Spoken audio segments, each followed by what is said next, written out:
You are watching this because you are tired. You've tried to be the voice of reason. You've brought logic, patience, and undeniable facts into a conversation, only to watch the other person twist your words, ignore the truth, and attack your character.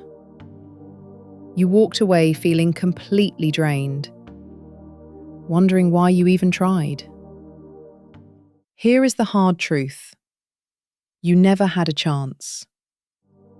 Today, inside the Psyche Vault, we are going to explore why intelligent people must stop trying to convince others. We will look at the dark, brilliant philosophy of Arthur Schopenhauer and discover why the ultimate power move is simply giving up on arguments entirely. Welcome to the Psyche Vault. Society tells us that communication is the key to everything. We are taught that if we just explain ourselves clearly enough, the other person will finally understand.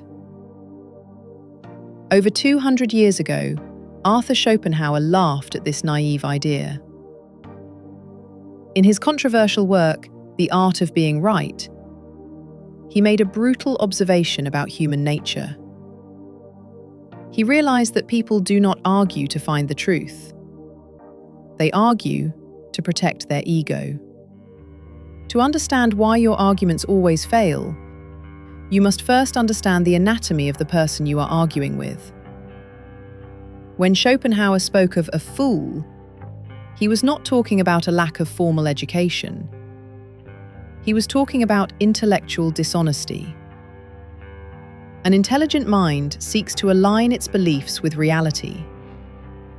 If reality proves the mind wrong, the mind adapts.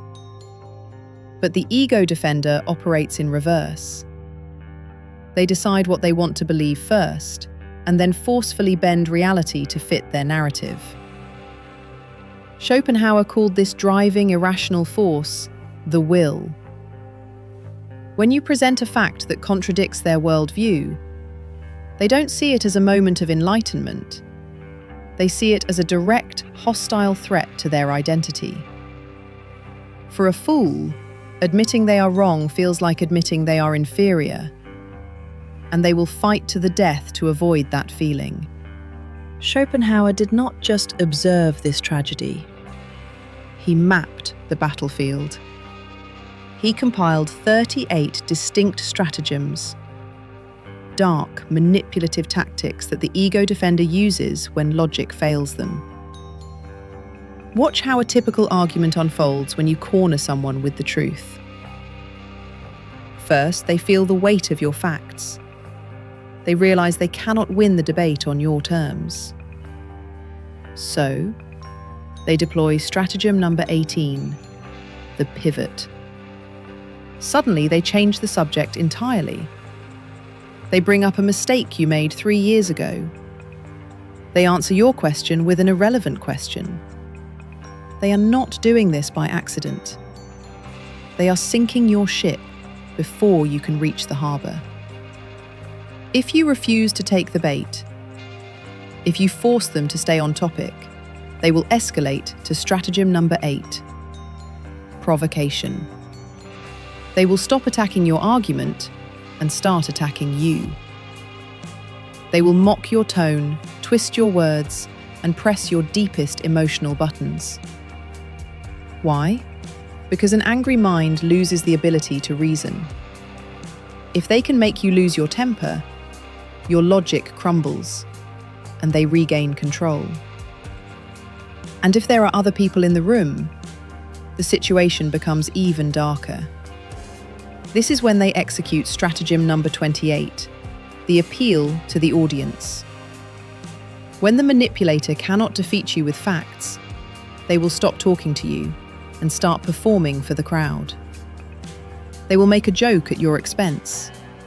They will use cheap sarcasm to make the bystanders laugh. Because the crowd is rarely interested in the heavy burden of truth. They just want a show. And when the crowd laughs, the fool claims victory. Your facts are buried under the weight of collective ignorance. This is not a conversation. It is a performance, and you are the unwilling prop. But the true cost of playing their game extends far beyond the argument itself. Think about what happens after the conversation ends. You are lying in bed at 3 a.m, staring at the ceiling in the dark, replaying every word in your mind. You construct the perfect counterattack. You think of all the statistics you should have mentioned. Your heart rate increases. Your cognitive energy drains away. But the battle is already over. You are fighting ghosts. The other person is sleeping peacefully, completely unbothered by the truth, while you are spending your mental life force fighting a phantom version of them in your own mind. This is exactly why you must give up. So how do you actually apply this? How do you disengage when your pride is screaming at you to fight back? It begins with a physical shift. The next time you are challenged by an ego defender, do not lean in. Do not raise your voice. Do not match their chaotic frequency. Instead, lean back. Relax your posture. Look at them as if you are observing a fascinating but completely harmless insect. Let a heavy, uncomfortable silence fall over the room. The fool thrives on your resistance. They need your anger to fuel their performance. When you remove that resistance, they lose their balance. They will keep talking, desperately trying to fill the void you left behind, but their words will suddenly feel hollow. Giving up on arguments is not a sign of defeat. It is the ultimate expression of intellectual superiority and profound self-respect. Schopenhauer advises us to observe, not engage. You don't get angry at a dog for barking, or at the rain for making you wet. It is simply their nature. The next time you feel that burning urge to correct someone, let it go. Choose strategic silence. Watch them desperately try to get a reaction out of you and give them absolutely nothing. Your silence and your absence will be far more devastating than any counter-argument you could ever construct. True power is keeping your vault sealed. It's deciding that your peace of mind is simply too expensive to spend on cheap debates. You cannot cure the world of its foolishness, but you can refuse to participate in it. If you are ready to stop arguing and start protecting your mental energy, hit subscribe. We explore the raw, unfiltered truths of psychology and philosophy every week here at the Psyche Vault. Give up the argument. Keep your peace.